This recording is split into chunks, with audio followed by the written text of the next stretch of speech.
인생을 해석해 주시고 기회를 주신 하나님. 네. 지금 우리가 요셉을 살펴보고 있는데요.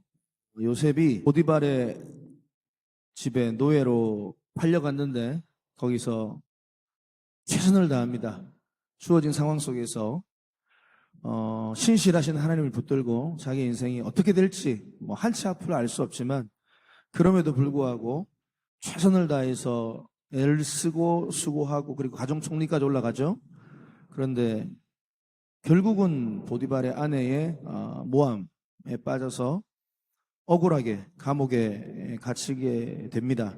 그것이 이제 쭉 또 지난 주말 가운데 큐티의 내용인데, 그러니까 어떻게 보면은 믿음으로 주님을 신뢰하고 끝까지 달려갔는데 삶이 더 꼬이는 거예요. 더 고통스러운 현장들이 있고요. 하나님은 더 자신을 잊어버리신 것 같고요. 희망은 점점 사라지는 그런 상황입니다. 그런 상황 속에서도 그는 열심히 또 근데 또 그 안에서 감옥 안에서도 최선을 다해요. 신실하신 하나님을 믿고 주님께서 어떻게 하실지 모르겠지만 반드시 하나님께서 좋은 길 인도하실 것이다. 소망을 품고 소망이 있었죠. 또 거기서 최선을 다합니다. 그렇게 세월이 흘러가는 가운데 갑자기 자기가 있는 그 감옥 안에 2명의 사람이 이렇게 들어오죠. 술 맡은 관원장, 떡 굽는 관원장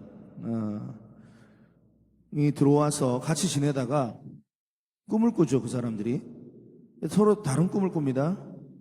그래서 6절에 보니까 요셉이 그들의 얼굴에 근심의 빛이 있는 걸 확인하고 질문을 합니다. 오늘 당신들의 얼굴에 근심의 빛이 있나이까? 이렇게 물어보죠. 어찌하여 오늘? 그래서 이제 그들이 8절에 우리가 꿈을 꿨다. 그러니까 얘기해라. 해석은 하나님께 있다. 그러니까 하나님에 대해서 이야기합니다. 하나님을 이야기합니다. 내가 그리스도인이다 이런 말 하는 거죠. 그랬더니 9절에 보니까 술 맡은 관원장이 이제 자기가 꿈을 꾼 걸 얘기하죠. 포도나무가 있고 새 가지가 있는데 싹이 나고 꽃이 피고 포도송이 익었다. 그리고 그걸 따서 바로의 손에 올려드렸다. 그러니까 12절부터 쭉 해석을 해줍니다. 지금부터 사흘 안에 당신이 복직될 것이다. 전에 하던 것처럼. 그러니까 14절에 당신이 잘 되거든 좀 내 사정을 바로에게 좀 이야기해달라. 이렇게 좀 간곡히 부탁합니다. 한 2가지 정도로 오늘 좀 살펴볼 수 있는데요. 첫 번째는 뭐냐면 6절과 7절, 8절까지 쭉 보면 요셉의 어떤 모습이 나오냐. 지금 감옥 안에 요셉 그리고 그 관원장 또 다른 수많은 사람들도 같이 감옥에 있습니다. 그런데 지금 어떻게 보면 요셉 자신도 힘든 상황이에요. 자기도 너무 고통스러운 상황이에요.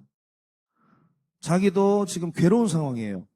그런데 자기보다도 지금 어떻게 보면 더 어려운 처지에 있는 그 사람들, 그 근심을 가지고 있는 사람들, 괴로워하고 있는 그 사람들을 무시하지 아니하고 찾아가서 어찌하여 오늘 당신들의 얼굴에 근심의 빛이 있습니까? 지금 자기도 힘든데, 자기도 지금 막 너무 고통스러운데 다른 사람들의 근심까지 신경 쓰고 돌아보고 챙기고 있다 이 말이에요. 지금 놀라운 요셉의 모습입니다. 우리 그리스도인의 모습이 이런 모습이 되어야 될 줄 믿습니다. 이게 믿음의 사람이에요. 우리 그리스도인이 믿음이 자라면 이런 모습이 이제 돼야 된다 이 말이에요. 그런데 대다수 많은 모습을 보면 지금 내 모습이 힘드니까, 내가 고통스러우니까, 내가 괴로우니까 나보다 지금 더 연약한 가운데 있는 더 힘들어하는 성도들을 못 본다 이 말이에요. 내가 리더인데도 불구하고 내 셀 가족이 힘들어하고 있는데, 저 사람이 힘들어하고 있는데, 내 자녀가 힘들어하고 있고 내 배우자가 힘들어하고 있고 못 봐요. 못 봐. 주님은 결코 그러한 삶을 기뻐하시지 않습니다.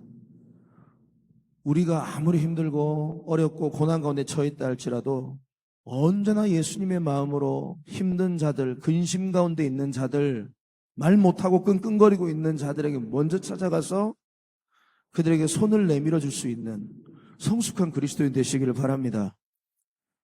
마태복음 25장에 보면 주님께서 그 마지막 때에 양과 염소를 이렇게 나누면서 양들에게 말하죠. 뭐라고 말합니까? 너희들이 왜 지금 구원받는가? 그러니까 뭐라고 주님께서 말씀하십니까? 내가 헐벗었을 때 너희가 옷을 주었고, 내가 배고팠을 때에 먹을 것을 주었고, 목마를 때 마실 것을 주었고, 그런 얘기를 막 합니다. 그러니까 이 우편에 있는 사람들이, 양측에 있는 사람들이 우리가 언제 그랬습니까? 기억이 안 납니다. 이렇게 말하죠. 그러니까 주님이 뭐라고 말씀하십니까? 지극히 작은 자 한 사람에게 한 것이 곧 내게 한 것이다. 이런 말합니다. 결국 우리 그리스도인의 삶의 늘 방향성은 연약하고 배고프고 줄이고 지쳐서 힘들어서 그 성도들을 향한 긍휼과 안타까운 마음으로 우리가 늘 강도 만난 자를 도와준 사마리아인 같은 삶을 살아야 될 줄 믿습니다. 목회자도 특별히 더더욱 그런 삶을 살아야 되고요. 리더들은 더더욱 그런 삶을 살아야 됩니다. 우리 미라클 교회 성도님들의 수가 그렇게 많지 않지만, 그러나 분명히 우리가 돌아보면 연약하고 지금 힘들어하는 성도들 너무너무 있어요. 있어요. 근데 말을 안 해. 그냥 힘들어해. 얼굴에 근심빛이 있어. 그때 우리가 어떻게 해야 돼요? 찾아가고 눈물을 닦아주고 그들의 고민을 들어주고 기도해주고. 우리 지난주 토요일 날 그렇게 또 귀한 사역을 했잖아요. 지치고 힘들고 중단되어지고 이런 영혼을 찾아가서, 그 먼 거리를 찾아가서 눈물로 기도해주고 예배드려주고 격려해주고 기도해주고. 여러분, 이게 진정한 그리스도인의 모습이요, 이것이 진정한 리더의 모습인 줄 믿습니다. 얼마나 우리에게 요셉의 눈이 있는가. 아니면 날마다 나 힘든 것만 생각하는 거예요. 아유, 내가 지금 힘든데, 내 몸이 지금 이런 상황인데, 지금 내가 경제적으로 힘든 상황인데, 내가 지금 맨날 여기만 매몰돼 있으면 리더가 아니에요. 성숙한 성도가 아니에요. 다 힘들죠. 우리 뭐 리더라고 안 힘든 분들이 있겠습니까? 목회자인 저라고 안 힘든 분이 있을까요? 다 있어요. 다 있어요. 사도행전 20장 35절. 범사에 너희에게 모본을 보였노니 곧 이같이 수고하여 약한 사람들을 돕고 또 주 예수의 친히 말씀하신 바 주는 것이 받는 것보다 복이 있다 하심을 기억하라. 사도행전 20장 35절입니다. 약한 자들을 도와라. 주라. 마음을 주고 물질로 주고 안 되면 우리의 몸으로 봉사해 주고 기도해 주고. 그게 복이 있는 삶이래요. 빌립보서 2장 4절도 보면 각각 자기 일을 돌아볼 뿐더러 또한 각각 다른 사람의 일을 돌아보아 나의 기쁨을 충만케 하라. 빌립보서 2장 4절. 그러니까 자기 일도 돌아봐야죠, 당연히. 그런데 각각 다른 사람의 일을 돌아보아 주님께 기쁨이 된다게, 기쁨을 충만케 한대요. 전 우리 미라클 교회의 모든 리더분들께서 이러한 요셉의 눈과 마음을 가진 자들이 되기를 바랍니다. 우리 셀 가족들을 왜 내 셀 안에 맡겼는지. 지난주에 우리 또 성순영 권사님 또 어쨌든 허경희 전도사님 대신해서 또 이렇게 또 셀 모임 인도하셨고, 허 전도사님도 또 우리 다음 세대 아이들을 또 새롭게 돌아보고 기도해주고 말씀을 나누고 기도하고, 그러한 삶이 날마다 더 성숙해지고 깊어지는 우리 미라클 교회가 되기를 주님에는 축복합니다. 하나만 더 말씀해드리면, 이제 술 맡은 관원장의 꿈을 이제 해석을 하죠. 요셉이 참 놀라운 지혜가 있었습니다. 은사가 있었습니다. 꿈을 해석을 해주는 거예요. 딱 들으니까 이제 하나님 성령께서 역사하시는 거예요. 살리는 것은 영이니 육은 무익하다고. 딱 해석을 해주는데 3일 뒤에 너 다시 제자리로 돌아간다. 이런 거 보면 참 너무 아이러니한 게 뭐냐면 자기 삶은 해석을 못하는데 다른 사람의 삶은 해석해주고 있어요. 이게. 참 요셉 웃깁니다. 그리스도의 삶이 그래요. 내 삶이 해석이 안 돼. 근데 또 은사가 있어가지고 다른 사람을 막 지금 해석해주고 위로해주고 도와주고 있는 거 아닙니까? 저는 이런 부분이 참 놀라운 것 같아요. 하나님께서 꿈을 해몽할 수 있는 지혜는 주시는데 뭔가 또 다른 막 제가 봤을 때는 기적을 행한 은사를 주셨으면은 자기 집으로 돌아갔을 것 같아. 그러니까 그건 하나님이 아니다. 꿈을 해석하는 것까지만 딱 필요한 것만. 지금 하나님은 집으로 돌아가면 지금 말짱 황이에요. 요셉이 집으로 가면 안 돼. 요셉은 집으로 가면 안 되고 총리 자리로 가야 돼. 하나님의 관점. 요셉은 뭐 아무것도 모르지. 이거는 이제 뭐 갑자기 이제 제가 또 그런 생각이 들었고 뭐냐면 지금 요셉이 어떻게 하고 있냐 12절 13절 14절 요셉의 신앙의 아주 멋진 모습을 볼 수 있는데요. 지금 자기가 너무 억울하고 너무 힘들고 지금 자기가 자기 집으로 돌아가고 싶은 그 마음 일념이 하나 있습니다. 그러니까 술 맡은 관원장의 꿈을 해몽해 주면서 동시에 뭐라고 말합니까? 자기의 사정을 쫙 얘기합니다.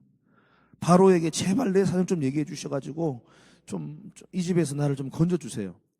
그러니까 지금 요셉은 하나님을 온전히 신뢰하고 있지만 동시에 자기의 삶의 그 과정 속에서 최선을 다해서 지금 노력하고 있는 인본주의적인 노력을 지금 보이고 있다 이 말이에요. 이것도 믿음입니다. 이거 두 가지가 항상 이것을 우리는 같이 바라볼 줄 알았어요. 그러니까 요셉이 지금 아이고 난 하나님을 믿어. 기도하고 있어. 하나님은 신실해. 맞아. 언젠가는 내 삶을 풀어주시겠지. 하고 기도만 하고 가만히 있지 않았다 이 말이에요. 움직였어요. 말을 해요. 지금 이 상황 속에서 최선을 다해서 이 상황을 좀 풀어내려고 하고 있는 지금 요셉의 모습을 우리는 말씀을 통해서 발견합니다. 지금 조그마한 문이라도 보이면 그 문을 열어보려고 최선을 다해서 애를 쓰고 있는 100% 그 과정 속에서 수고하고 있고 노력하고 있는 요셉의 모습을 우리는 발견할 수 있는 것입니다. 여러분, 이게 진짜 믿음이에요. 이런 믿음이 건강한 믿음이고 이런 믿음을 우리가 반드시 또 가지고 자녀들에게 우리 이웃에게 뭐 가정에게 셀 가족이 전수해 줘야 돼요. 100% 우리는 하나님을 신뢰합니다. 하지만 우리는 하나님이 없는 것처럼 100% 그 과정 속에 최선을 다해야 됩니다. 이게 같이 있어야 돼요. 이게 항상. 지금 요셉이 어떻게 보면 믿음 없는 행동 아이가 왜 이렇게 가지 하노? 하나님께서 알아서 주고 그렇게 생각할 수 있는데 그게 절대 아니에요. 요셉은 자신의 조금이라도 이렇게 틈이 생기면 최선을 다해서 자기의 사정을 지금 고백하고 얼마나 애를 쓰고 있습니까? 다 마찬가지입니다. 직장 안에서도 마찬가지고요. 특히 공부하는 입시생들도 마찬가지. 의외로 이걸 모르는 입시생 학생들 많아요. 내가 하나님 앞에서 복 받았고 나는 하나님의 자녀니까 하나님께서 내가 어느 정도만 공부해도 하나님께서 내 인생을 잘 이렇게 뭐 어떻게 되겠지. 이런 막연하게 그냥 이렇게 입시를 대하고 이런 시험을 대한단 말이에요. 이게 다 무당신앙이에요, 이게. 나한테 그런 게 있었다고요, 학창시절에. 제가 그것 때문에 후회가 된다고요. 돌아보면 나도 그냥 막연하게 이렇게 내가 목사님 아들이고 내가 수고했고 내가 목회자 자녀로 수고했고 애를 썼고 이렇게 열심히 했으니 내가 교회에서 열심히 봉사를 하니 당연히 잘 될 거야 라는 그 생각이 있었다니까 제가. 후회한다고요. 그건 별개의 문제예요. 최선을 다해서 내가 주어진 상황 속에서 학생의 신분을 가지고 학생의 신분이면 공부를 하는 거예요. 분명히 성경에 보면 뿌린 대로 거둔다고 했거든. 그런 말씀 안 알려주고 자꾸 이제 뭐 잘 될 거야 무조건. 여러분, 진짜 믿음은 우리 현실의 삶 속에서 누구보다도 열심히 살아내는 거예요. 복음을 전하고 그래야지 영혼이 온다 이 말입니다. 예비된 영혼들이 많아요. 지금도 근심 가운데 우리 명지 땅에, 이 부산 땅에 주저앉아 가지고 지금도 어떻게 해야 될지 몰라서 고민하고 있는 수많은 영혼들이 많이 있습니다. 여러분들에게 요셉의 마음이 있어야지만 주님이 이걸 보여주세요. 찾아가서 말 한마디 하면 그 영혼들은 옵니다. 이것이 주님의 역사입니다. 포스전도대도 다시 9월달부터 이제 활동을 하고 있고요. 더 많이 우리 기도하고 더 많이 우리가 요셉의 눈을 달라고, 마음을 달라고, 오늘도 그러한 이런 요셉의 영성과 믿음으로, 요셉의 눈으로 이 땅을 회복하고 우리 가정을 회복하고 부산 땅과 명지 땅을 살리는 저와 여러분 되시기를 바랍니다.